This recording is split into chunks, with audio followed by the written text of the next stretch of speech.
Okay, we are live. What's going on, everybody? Welcome back to another episode of the Virtual Millionaire Show.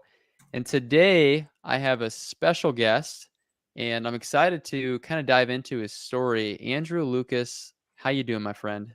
I am fabulous. Good to finally be here. Finally get us together on screen after hanging out together in a couple masterminds. So glad to Yeah, be here. that was a lot of fun for sure, man. I just played again this morning, and we gotta play some pickleball together. Yeah, we tore up that court, man.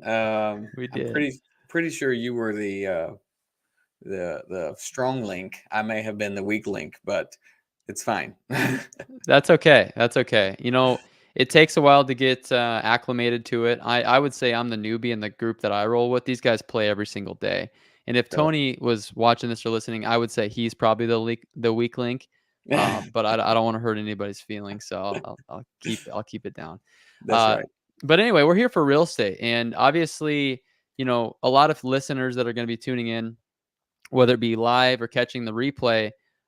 If you have questions for Andrew, make sure as we go along to be posting them in the chat so we can get to them. But, you know, for those who don't know you, man, like kind of catch us up to speed. Who are you? And where are you at? And what do you do? How'd you get into real estate? Yeah, there's a long history there, but I will try to condense it. And if there's questions, I can fill in. But I'm Andrew Lucas here in Columbia, South Carolina. This is our market. This is where I grew up. We really work the whole state. Got into real estate really by accident. Was Went to college, ended up business major or whatever. Ended up in hospitality. I was managing hotels when I got out of college, and actually moved in with my parents for like 2 months, and it was awful. I was like, I can't do this. I don't know how people do that. I don't know how people stay there. Couldn't do it. But all through college, I was, young and dumb, thought that these landlords that we were paying rent to, I thought they were just rolling in cash. I was like, oh, they get $700 every single month. Woo. And it's like, I said, you know what? That's what I want to do.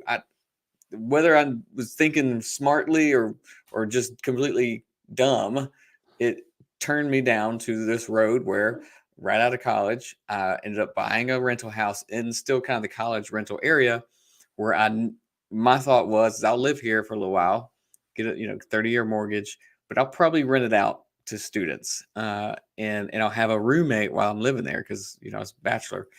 And so I did that. I was able to get a loan. That was 2007. Of course, I think anybody could get a loan then. And had a roommate right away, and he helped kind of run the ship. We paid bills. We were so dumb. It was a 3-bedroom, 2-bath, and we actually tore down a wall to make a big ping pong room. Oh, Ping great. pong. Sounds like a perfect Sometimes it idea. had beer on it. So Yep. Yep. just the dumbest move is real estate. You never take out a bedroom, especially not for a playroom. So we did that, but then 10 months later, I didn't know it, but I got a job to open a new hotel. So I left town and moved about an hour and a half away. And that home immediately turned it into student rental. Of course, I still had friends, so they were renting it. And that was it. Like, I kind of was like, this is cool. And I thought for retirement, that would be great. In 30 years, it'd be paid off, and then I would make some money. So I was barely making anything monthly, if anything, actually, for the whole year after all the expenses. Probably didn't make anything. But the house across the street, the guy passed away. The nephew didn't want it. It was getting overgrown. So this is way long ago. I sent a letter. There was no data online. Deal Finder data is where we do ours. There's no prop stream. There's no deal machine. I just went the old school way and found the address of the new owner on the county website and wrote a letter. And he called me, and we bought it. We fixed that up. So we had two right next to each other. And then we just really slow. My wife and I, we got married in 2010, and the real estate was kind of like, this will be fun. This will be retirement, because in hospitality, didn't really have that retirement plan put together. And so we bought a couple, and by 2016, we had 4 rental houses, I think, and 2 kids and one on the way. And my Okay. wife was like, Michelle, you met her, we hung out. Yep. Uh, she was like, this isn't really doing it. Like, we're not making any money on these four. They're really not providing anything. All they're doing is taking away time, especially because they were all student rental, especially like in the July, June, those summer months when it was time to turn. I was hating life because I had to get them rented. I had to fix them up. I had to clean them up, all that stuff. I was like, this sucks. I don't want them. And then there's actually a picture. I have to show it to you. Michelle was 8 months pregnant, big baby in the belly, and she's painting one of these rentals because we were doing the turn. And we were spending our Saturdays there, and the two other kids are at grandma's house. And that was kind of the moment where like this isn't what we want. This is not what we signed up for. Like, we're not looking for a weekend hobby to paint houses. So we said, at this point, one of our agents had given us a book called Hold, and I read it, and it's about rental property investing. And we said, you know what, either we're going to do this or we're going to sell these stupid things because we're not making any money. And we didn't buy them really well, so we couldn't make any money selling them either. But we said, okay, well, let's do this. And that's when I got Rich Dad Poor Dad. That's when I dove into some education. And we said, we're going to flip properties, take the cash from the flips, and buy a rental property so that Michelle, the idea was that she would quit her day job, and then we could live off of that rental income. And that was 2016. By 2018, we did it. We got to 35 rental properties. We had enough passive cash flow to retire. We actually both left our jobs and we started wholesaling at that point. So activity became wholesaling and fix and flip and rental property investing. So we've been full-time at it since then. And along with that, we started the meetup. We started a local club community where we get together, help people, show people how to do this business. That's where Deal Finders came from. Is just the sheer fact that most people need to find a deal before they get started in this business. And where do most of those deals come from? Right in your own backyard. And so that's what we teach and preach of how to get started in this business. So Love it. there's a lot there, I'm sure, but that was it. Good stuff. Well, yeah, lots to unpack, obviously. I have a few questions, and then I'd love to talk about more of how you're actually finding these deals and for people to get a ton of value here and obviously learn more about your group as well. Mhm. But 2007, when you bought that first property, like we all know what happened 2008 up to Mhm. 2014. Couple questions. Number one, I heard how you found the second deal. How did you find the first deal? Did you buy that off the MLS? And how was that transition from 2007 to 2016 when it sounded like you actually kind of drew a line in the sand and really started to catch some major momentum? Buying 30 houses really from 16 to 18 is pretty impressive. So two parts of it, right? First question being, how did that transition go through that period of time when that was maybe an unsettling time for a lot of people? Yeah. Yeah. So we'll go back to the very first one. And this kind of goes back to being a deal finder and looking in your own backyard. I don't, I think Zillow started in 2006, if I'm right. I was just reading an article about them. So I think they started in 2006. So 2007, like the MLS wasn't online like it is now, where everyone goes there, right? So that was not how I was searching. I was driving around. I was literally driving around and saw a sign. I didn't have an agent. And again, made all the mistakes in the book. I had no idea what I was doing. So I called the agent on the sign and I was like, "Hey, can you help me buy this house?" And of course, he's like, "Well, of course, yeah." Now I know he's smelling 6%. He's like, "Woohoo! This is an unrepresented buyer. I just doubled my commission." And I'm like, "Well, I'm sitting here new, green. I didn't know what I was doing, so I'm asking him, "Hey, do you think I can get a discount? Do you think I can offer lower?" And he's like, "Nah, you can't offer any lower. This is what it's going." It's like Yeah. who's he helping? He's not helping me. He's helping the other guy. Yep. I'm just giving him free 3%, right? So I found it just by driving, called that number. I did not get a good deal on it. 2007. Uh, I mean, I think about it now, it was a great deal now, You held on to but it, right, the whole time, or did you sell this deal? we just sold it, right after COVID. We sold quite a few because of the appreciation of everything, last 2 years. So we held it on for a long time. So we paid 87 for it. Now, that's not very much, right? I think about it now. We just sold it for like 160 or whatever, and of course markets are different. This is a very reasonable entry level kind of property. Sure. Crazy part is when we bought it, we were first time. I was a first time home buyer. I didn't have a lot of income, so I actually got to close on the deal with no money out of pocket. I got a check for $355 when I left closing. So I literally bought a house and left closing with a check in my hand. And at Getting that point, paid to buy properties, man. yeah, That's just, you don't hear that very much anymore. Like with, no, it's just dumb luck. I didn't know what I was doing. I had some great people around me. The lender that I was connected with was fabulous. He's the guy that really showed us how to do it, got everything done for us, and we walked out of closing with a check, which is unheard of, right? You can't do that, but you can still do it today with some. It was a government program. It was a first time home buyer credit and a forgivable loan, I think is what it was. yeah. So you can still do it if you have the right lender to help you. So that's how we found the first one, and then the transition between moving into like doing this for real, it was tough.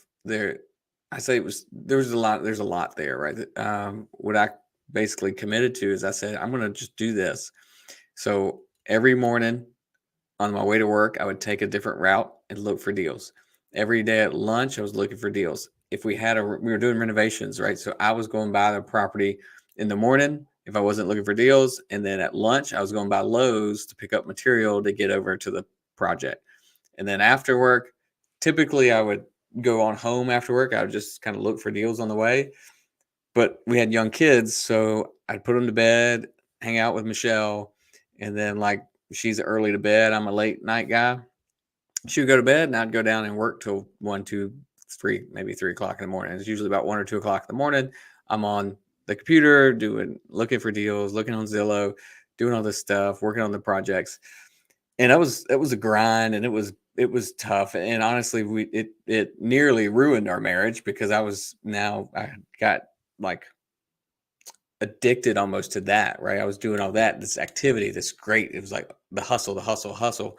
And now thankfully we've gone through that. And now I do warn and caution people like to be aware of your relationships. You can get into this business and you can just go and get lost in the business. I'm So really glad you mentioned that. So people listening, please write this down. If you're just starting your business, like it can consume you if you're not careful about it. And the last thing you want to do is have that affect your life. I mean, really your marriage. So I just wanted to applaud you for recognizing that. After I'm sure your wife let you know about it, oh yeah, because I didn't figure it out on my own. Trust me. most of us don't, right? Yeah. Yeah, been there. So anyway, keep going. Yeah. So that was the hustle season, and you can't do it forever. So one of the things that we do at the beginning, we had some mentors, hired some coaches, and one of them said to Michelle and me, basically to Michelle, was like, "Hey, this is going to be a tough road. Like you've got to be ready to hold on and just go." And Michelle's response, really to me and to our coach, was like, "I'm game as long as he doesn't take the money out of our account. Like as long as the family money is still there, we can pay the bills and these kids get diapers. Go for it." And so we kind of set that expectation in the beginning, but what we did not do is set an end date for that all in that hustle season. And if anybody's going through that, and a lot of people are, right, to get started, you kind of have to, you got to get in, you got to put your energy towards it, you got to go dive in.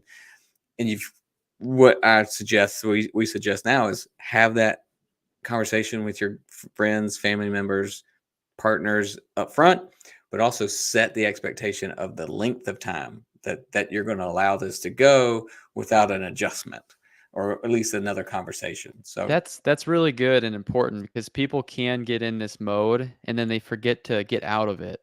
yep. And even for somebody who's been in the business for a long time, some days I ask myself, man, am I building this how I want my life to be, right? Because Mhm. everybody builds their business a little bit differently. And I don't know about you, man, but like the reason I got into real estate was so I wasn't working 60 hours a week. Yeah, But right. then you look over and you're like, I just worked 60 hours this week. I wonder why I did that, right? Mhm. Because it wasn't clear of what the expectation was for when. So I love that. Yep, absolutely. And that comes with experience. That comes with some mentorship and coaching. Like, these are things that we've learned. And in 2016, when we said we're going to do this, we knew that we didn't have that knowledge or that experience. So we hired some coaches. 2018, when it was time to go full time, we hired different coaches and different mentors to help us with that transition of like, all right, now we got to live on this money. All right, well, and then when we went to wholesaling, well, actually, all those 35 properties we bought, I didn't even know what wholesaling was. They were all off the MLS or word of mouth. And so when we were getting into wholesaling, we got another mentor. And so that's one of the big things that I suggest people, where you're going into this business, where you are today, there's somebody that's a few steps ahead, and you don't have to always pay them, right? Paying When you pay for something, you expect it to come faster and more efficient, no matter what it is, And you right? pay attention too.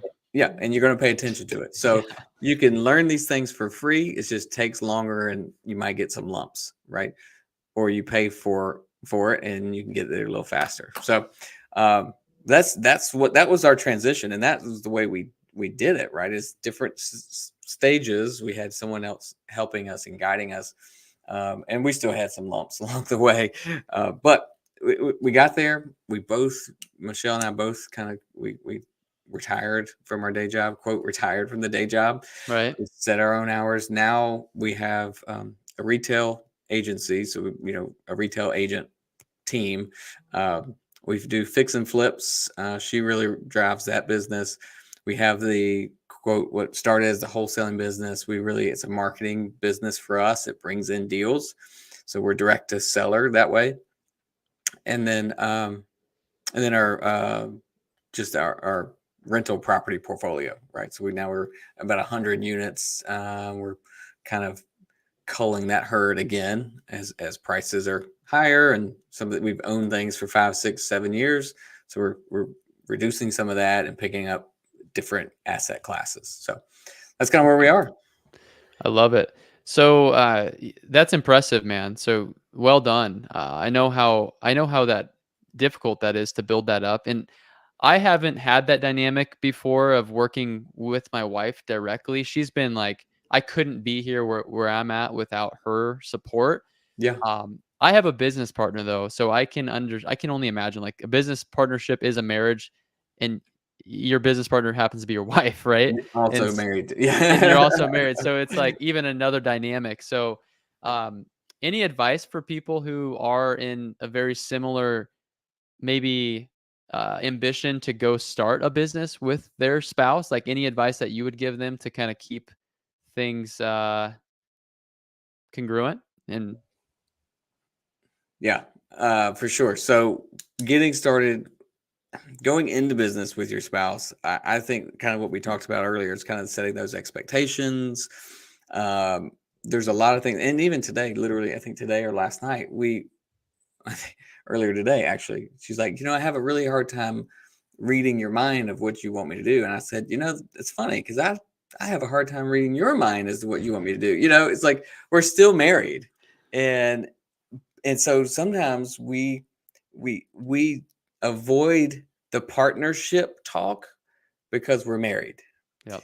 And so when we're at work, and this is something we have to be intentional about, and we set weekly meetings, multiple weekly meetings for different things, but it's like we have to be partnership focused. We have to be talking business at this point, which means you might have to ask me hard questions and not and hold me accountable to the answer and say, well, if you don't know the answer, who's going to find it out? How are we going to find out? Versus, okay, husband, I know you're busy. I won't press you on this. We'll wait, or vice versa. Like I can't say to her, I know you're stressed, babe. I know the kids are crazy. You know what?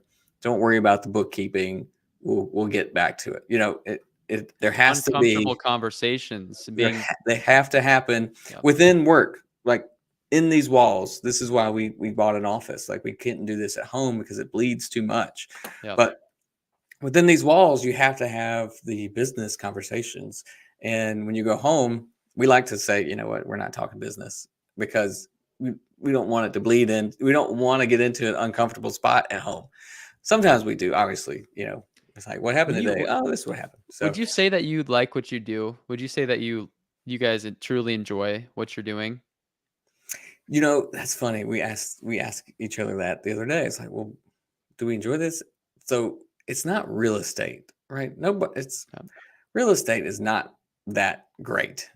The cool thing with real estate, she enjoys the creativity of going in and redoing a property. She just got an award actually for one of her flips last year. Love that. Um, so like the creativity of taking something that was a burned up house, reworking it. She added a bathroom or a bedroom or something, and sold it, and it was beautiful. Like that's what she likes. Okay, for me, my I think what God gifted me with is the ability to teach and to coach. When I was in hospitality, I went and got my master's degree because I was going to go and teach. I was going to be a professor at the university, at least try to. And I enjoy that. Like we had a meetup here today, this at lunchtime, and I just enjoy talking to people, showing people like, hey, look, do this, do that. Look how great you can do. You're amazing, made in the image of God, and you have these talents, but Love you're that. afraid to use them. So let me show you. You know what I mean? Like that's what I enjoy.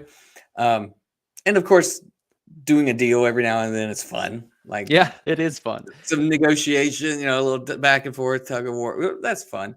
Yeah. But we could do the same thing in watches, right? Or whatever, you name it. We could sell paper. And if we could get the same fulfillment of creativity and building, creating something new and teaching, like we could do it in there. So we do enjoy it. We love what we do. And real estate happens to be the vehicle. And it's great because there's so many benefits to real estate. So I don't think I would change it to watches. Not very many tax benefits, and appreciation is hard to come by. Yep. So we definitely like it where we're at. That's cool, man. I appreciate that because no, it's interesting to ask other, drivers and successful entrepreneurs. And I've found that it is it is a bit addicting to do another deal. Like it's exciting. There's some sort of a feeling about that. And especially with your first deal, like your first deal, forget about it. Yeah. You are almost addicted from that first deal. But one thing I also notice is how creative and outside the box the most successful real estate investors that I've met are. And Mm-hmm. so I titled this deal making with creative and low cost strategies because I know that's what you're putting an emphasis on. So can you kind of talk about some of the ways that you do find deals? I mean, clearly networking has been a big one for you with what you just said, but what about some other things that anybody who's listening could go take immediate action on it? I know we talked about driving for dollars already. Mm-hmm. I guess I'll let you go on that. Yeah, for sure. And let me hit one thing because I know when Michelle listens to this, if I don't say it, she'll be like, why didn't you say that? So anybody that's working together, even if you're not working together, marriage, couples, counseling, get together. We spend about an hour a month with a couple, a pair, that we have a quiet time, no work, no kids, and we just talk about each other and our relationship. So that's Love that. a center point where we can come together in equilibrium and reset if there is any of those issues, because work and home, it can bleed, and we got to reset. So I wanted to put that out there, and because it's a big piece of who we are and how we work together. All right, so deal finding strategies, again, one of my favorite things to talk about. And before we got started, I mentioned that the students we talk to, the people I interview on our podcast, almost always say their first deal was in their backyard. So, Michael, where was your first deal? My first deal was in my backyard. At the time. Look at that. I didn't Yep. even ask. I teed it up. It was perfect. Yeah. So obviously virtual is possible. And I don't suggest anyone discount virtual because there's other markets that have much higher margins than maybe where you are, even where I am. But here's the thing, to get started, you have so much more leverage in your backyard. You have your knowledge, you have connections, referrals, you have possibly literally the deal in your backyard, right? You can have leverage of proximity. Okay. If there's a deal in your neighborhood, you have a huge leg up by going over to that homeowner, that seller, whoever it is, and saying, hey, I live down the street. I'd like to buy this house if you're willing to sell. I'd like to flip it. I'd like to rent it out, whatever it is.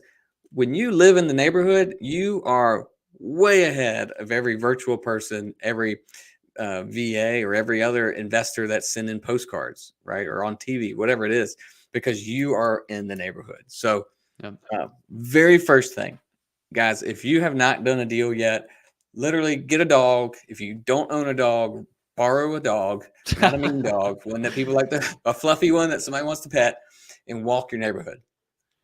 All right, walk your neighborhood, because here's the thing. One of our students, we told him this is a year ago or so. We're like, hey, look, you got to check your neighborhood. You live in a hot neighborhood, and they rented, right? They didn't even own their home, but they were renting in a hot neighborhood. I said, go and just tell me what's around you. And they found 3 deals in their neighborhood. One landlord had 3 properties, and they did 1, 2, 3. They made $30,000 within 3 months of just because they walked around. They're like, you're right, they're everywhere. Yeah. And they made one contact because that landlord was at the house cleaning up one of the vacant units, or tenant, whatever. So Yeah. do it. Get out, walk. And even if you don't know or don't see the property owner, talk to the neighbors. Hey, what's up with this house? I'd like to do something with it, because people will help you if you're helping their community. So good and so true. I can't tell you, Andrew, how many times this worked when I first got started, because when you're in that mode, your head's on a swivel. You're always looking for opportunities, tall grass, flat tire in the driveway, whatever the case may be, stuff out front, garage sale, like anything that would just be out of the usual. Just ask the question. And actually, just last week, I was on a walk. And Yeah. my wife's like, I want to buy that house. Like, this house is amazing. It's the biggest lot in the neighborhood. And I happened to be walking past it, and somebody pulled up in the driveway. What do you think I did?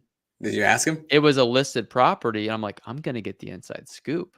Yeah. I started talking to the homeowner, and I was like, so, kind of what has you thinking about selling? Like almost like I was pre-qualifying him on the phone. Yeah. He's like, who the heck is this guy? Right. But what I found out is, like, they were willing to carry and get creative, and they needed this amount of dollars. But if I would have called the real estate agent, do you think I would have got that information? Never. Absolutely Not a not. chance. So proof right there. I mean, it's powerful stuff.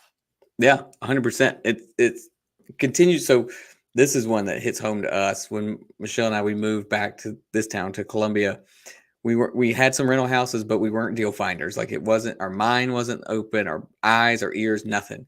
And there's a house across the street. We almost didn't buy our house because that one it had tenants, and we could tell, and they weren't good tenants. They parked all over the yard. Well, literally the week we move in, Michelle's parents are moving us, helping us. My parents are helping, and those people get evicted. All their crap's on the front yard, and all of our families are there. And here I am. Here we are. We just sat and watched, and we just said, man, I hope somebody gets that house. I really hope somebody does something with the house. And I like cry every time I think about it. And so we watched it get evicted. The homeowner decided they didn't want to rent anymore. They actually, I think they foreclosed. Anyway, went on the MLS. It was a foreclosure. Went on the MLS, and another guy bought it. Great guy, nice guy. He flipped it. He made 75 grand, and I just watched him do it. I talked to him. I walked over as he was renovating. We had beers together. Yeah. But I did not have a deal finder mindset. I did not have my eyes open, and I wasn't thinking, hey, there's a deal in my neighborhood. What didn't even cross my mind. and I blame it on the young kid and the move, like that we had just had a baby, it was baby fog, whatever it was. Yeah, right. Um, I I have not let that happen again. Every time I see something in our neighborhood, I'm talking to the neighbors. I'm calling. I've made offers on every one of the houses in our neighborhood that someone passes away, foreclosure. Um, Mostly it's passes away or goes into move into assisted living or something like that, aging out. Uh, Yeah. but we made offers on all of them, and we've gotten one in our neighborhood since. But um, never going to happen again. I can tell you that. I love it, man. I mean, talk about curiosity. It's like people almost need to be encouraged to just be curious. Like a little Yeah. kid again, like just start asking questions, just be curious, and you just never know what that's going to lead to in a conversation.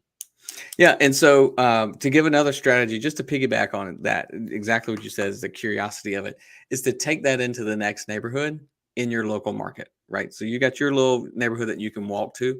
Well, you could go rent a dog and go to another neighborhood, or Yeah. you go and find another neighborhood and do the same.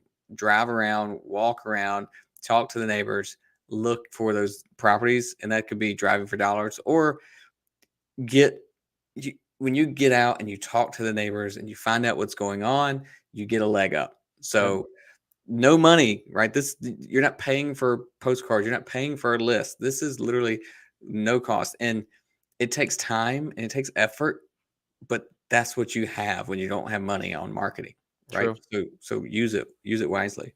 Those are like the two biggest. Like that's how you get your first deal. That's how you get your first, second, or third. Really, you pick a neighborhood and you can change neighborhoods.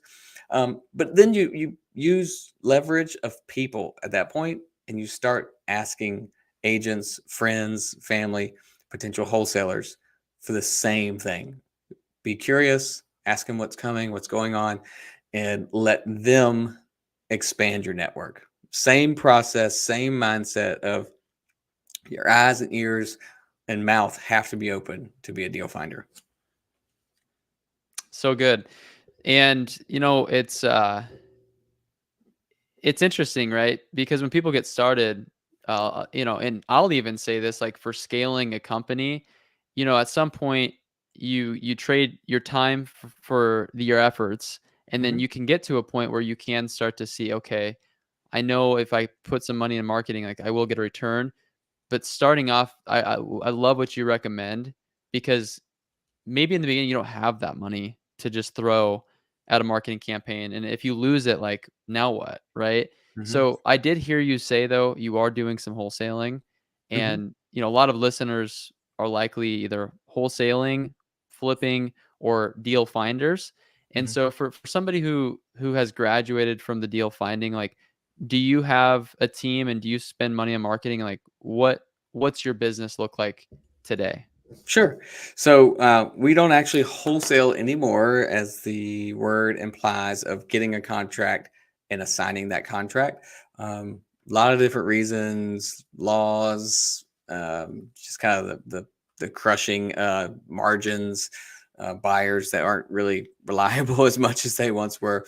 So we don't do that method anymore. We've got a couple other methods where we're able to get the deal, we get them under contract and take part ownership or full ownership so that we can get it on the MLS. So that is our mode now.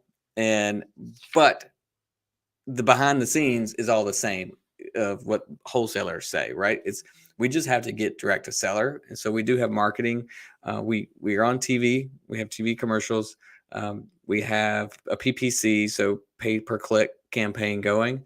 Uh, then we have postcards. Postcards are bread and butter, and then the other one, which is free, which is what we've been talking about, is networking and referrals. So when I talk about where the deals come from in our business, I'm looking over here because I'm looking at the graph right now. Actually, this year our website has just blown up. Typically, we are right around 25% for all of those. Um, our TV is way down. So we're only at like 10% of revenue from TV. Hmm. But referrals, which is the free, is 15%. And then postcards are 35. So our postcards and website are crushing it this year. Wow. Do you think Typically, TV those contributes four. towards either of those? Like, do you brand everything across the board consistently? Do you think that helps your website? Do you think that helps your Yes. postcard? Yeah. So our TV, everything's branded the same. So TV, it's hard to say it's exactly. Uh, so some of the website bleed is certainly from the TV and the postcards. Okay. But typically we hover. It's not often that we have anything over 35%. Right now we have postcards and website over 35%. So they're really running the show this year. And this, we just updated that for last month. So that's just part of what we do. We like the four main strategies, and usually they're not all 25%, right? There's somebody's 30, somebody's 20. And that's how our business has worked for the last 5 years. I like that. I think it's good to have multiple. That way, when one is performing and another one's down, it's not going to affect your deal flow as much. Mhm. Curious, do you lean into the fact that you guys are couples business owners, where you're advertised on TV as a couple, you're on your postcard as a couple? Do you really lean into that? Do you think that helps? Yeah, we actually, the TV has us, my wife and I, and our kids. Love that. Huge. I mean, I just got one message sent from our team yesterday where a guy called in, and he was just like, "Oh, they're so cute. The kids are so cute." And he said, "That guy doesn't look old enough to be their kids or to be their dad. Is that real?" And I was like, A "You're right. compliment. I am."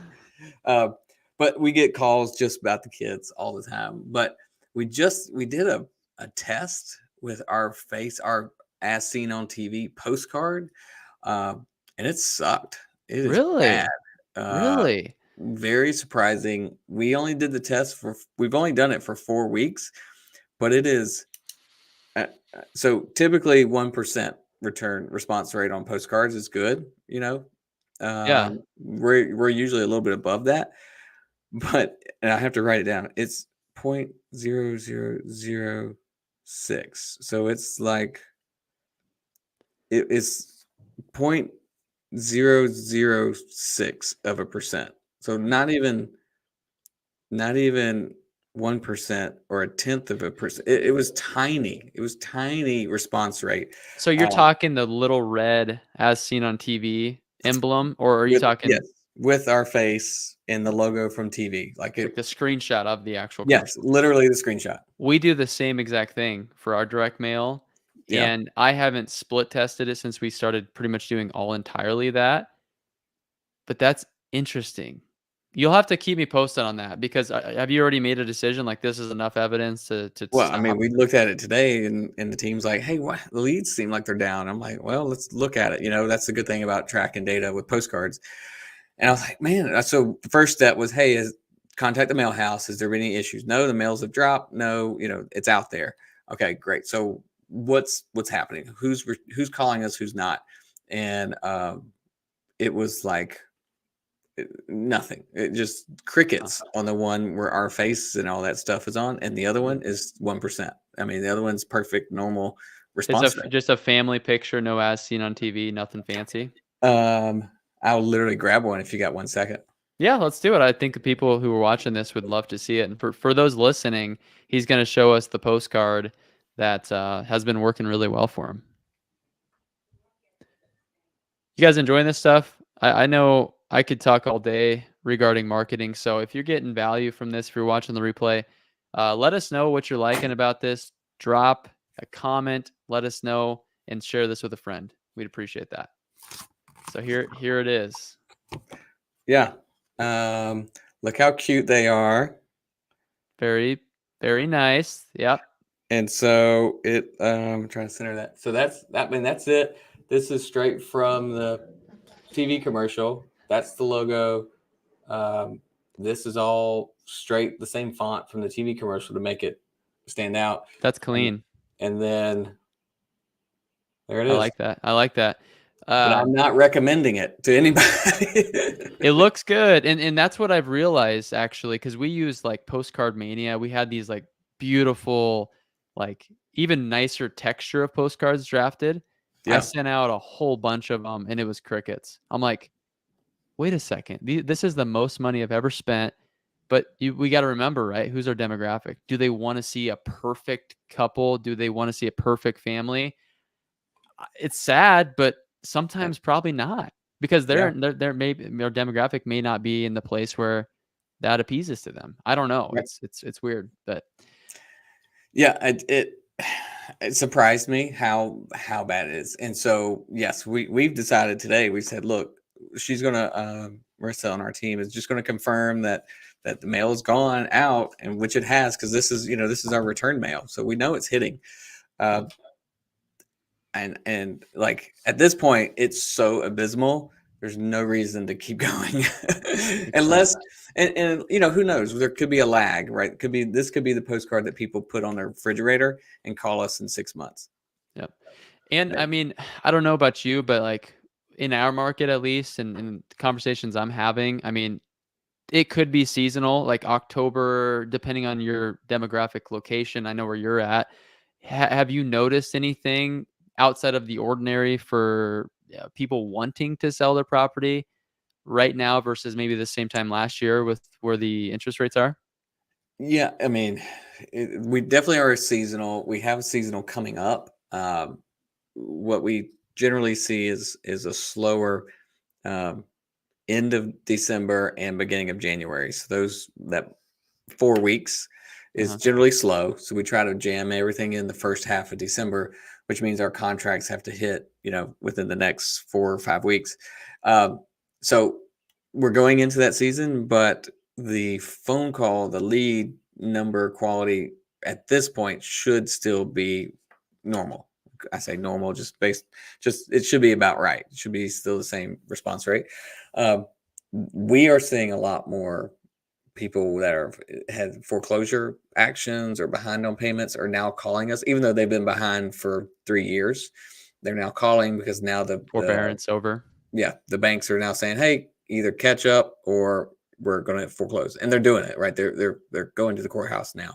So we're Yep. seeing those people finally call versus in the last 2 or 3 years they were just like, oh, I'll wait. I don't have any. There's no need. There's no rush. So I'd say Gotcha. that's the one thing that's ticked up. Gotcha. Cool. So are you doing anything differently in terms of um, inventory that you're holding maybe versus what you were holding before with the inflated interest rates? Because I mean, obviously you have a sizable portfolio. Are Mhm. you turning more, flipping around, or are you keeping more right now? Yeah, so one of the things that we just talked about locally, had a meeting for our local community here, was what does it look like going forward? How do we invest? How do we get deals? How do we close deals right now in this high interest rate market? And so the thing is that properties are going to sit a little longer on the MLS or wherever you sell them. They're just going to take a little longer to sell, and those interest rates are higher, which means our carrying costs are going to get higher no matter what we do, whether we rent it or we flip it or we just hotel it, sell it right out. So that was the main thing, is so what do we do with that? And we've got more sellers that are calling us. And this is the other thing that I forgot to mention that's ticked up, is people that have them on the MLS Yeah. today, but they can't sell them. Seeing a They lot of that right now. can't, and they're calling us. They're like, "Hey, you're cash buyers," and we're like, y'all, we that's not our business model. We can buy it, but nowhere near what you're asking. And how do you help people like that? There's a couple ways. One of the ways we talk about doing it is through the installment method, and that's one of the things we teach in our group in the Deal Finders Club, is getting the property, getting ownership of it now, but extending the length of time before we have to pay the full payment, before we have to pay completely off to the seller. What that does is it allows us to acquire, own, control, and sell property without carrying the full weight of the full price, meaning I like lower that. lower carrying costs, and we can also help those sellers that need to sell at the high price. If we don't have to go pay for all the lending fees and stuff like that, if we don't have to carry that risk, then we can talk to them and possibly get them through to something that works, right? You take a lot of risk for us to buy a $300,000 house and try to sell it at 350 or something. I would agree, and we do some of those types of methods as well. I'm not sure if it's exactly the same thing. I'm curious, like, and obviously for those who are interested in this stuff, of course, like, go check out Andrew's group. What's your group called again? Dealfindersclub.com. Dealfinders Club. Dealfindersclub.com. You have a Facebook group as well. Yep. So the protection of that, right? So you're giving somebody money. Like, what do you do to protect yourself in that situation in terms of your investment? Because like now you're in a relationship Mhm. kind of with the seller. You're putting down some money. You're maybe paying for their mortgage, Mhm.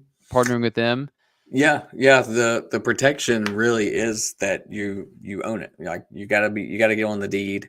Um, you've got to get something registered with your county or however that works wherever you are. For us, it's registered with the county, so they cannot sell it. They cannot take a lien against it. None of that.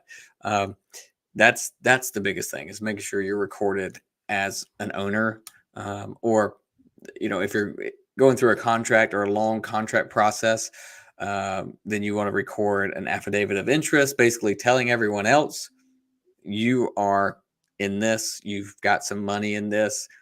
Don't give this person money without talking to me. Whatever Clouds the title, so they clouds the can't. title, Yep, so that they can't go do anything else. So makes sense. do that all the time when it makes sense, right? It's got to. We don't go just throwing money out, but if it makes financial sense, where we think giving them a little bit up front is going to help us on the back end, then we're going to do it. Amazing, good stuff. All right, Andrew. Well, this has been amazing, man. I could talk this kind of stuff all day, every day, but we got Right? to wrap this up here. We can go all And day. indeed. So thank you so much for coming on, man. For those who are listening, if you got value from this, obviously share this, tell a friend, give us a 5-star review, obviously on Spotify, and that way we can keep giving back and keep telling more people. And go join Andrew's Facebook group and check out. You said dealfinders.com, correct? Dealfindersclub.com. And the Dealfindersclub.com. Facebook group is REI Dealfinders. Perfect. Okay. Any last final thoughts that you would like to leave listeners with here? No, I think the biggest thing, what we started with, was to literally open your eyes and your ears to the potential deals that are in your space. They're in your community. They're probably in your neighborhood today. Get started with one of those, and then go from there. It opens up the playbook for you. Good stuff, man. I love it. All right, guys. Well, appreciate you for tuning in, checking this one out. And like I said, tell a friend, share it out. Thank you again, Andrew, for being on here. Have a Absolutely. great one, man. See ya.